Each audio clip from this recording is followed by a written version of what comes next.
Well, the fight that nobody saw coming is officially on.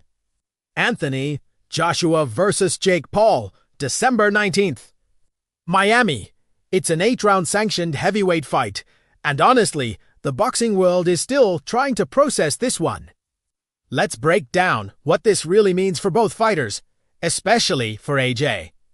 Sky Sports' Johnny Nelson put it bluntly, saying Joshua has put himself in a no-win situation, and you can see his point. Apparently, there are about 50 million reasons why AJ is taking this fight, and they're all green. Nelson said he never thought this would happen because of Joshua's ambition to become a 3-time world champion. This move screams business more than it does legacy.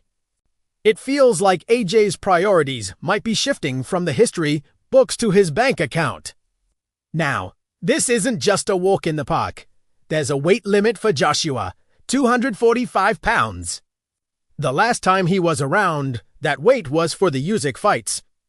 In his last outing against Daniel Dubois, he was 254 pounds. So, this means AJ has to be in serious fighting shape. He can't just show up and expect an easy night. Yarial, legitimate fight with till 10-ounce gloves. These stand for professional heavyweights. Jake Paul, whatever you think of him, is showing some serious guts stepping in there with a former 2-time unified world champion. So what's the no-win part? Well, if AJ goes in there and knocks Jake Paul out cold in the first round, everyone will just say that's what was supposed to happen. He gets very little glory, other than satisfying the boxing purists who want to see Paul get humbled. But what if Jake Paul lasts the distance? Or worse, what if AJ struggles? That would be a massive blow to his reputation. It would pretty much confirm that he's transitioned from a top-tier contender to a prize fighter, a bounty hunter just chasing the biggest payday. Most people will tune in hoping to see Jake Paul finally get his mouth shut. They want the old AJ, the destructive force, to show up and make a statement. If that version of Anthony Joshua appears, it's an easy, satisfying night for boxing fans.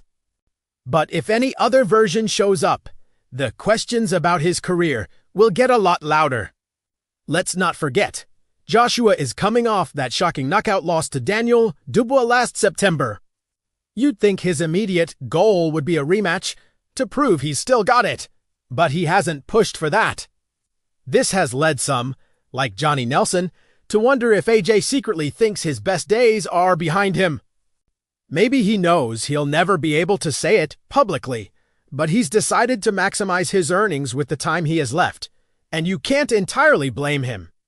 This fight against Jake Paul is making more money and generating more headlines than most world title fights right now. That says a lot about the current state of boxing. When you're offered a potential 50 million pounds to fight someone you're expected to beat, who would honestly turn that down? It's a massive business opportunity. So, what's the prediction? Most experts, including Nelson, expect a repeat of what AJ did to Francis Ngannou. A dominant knockout.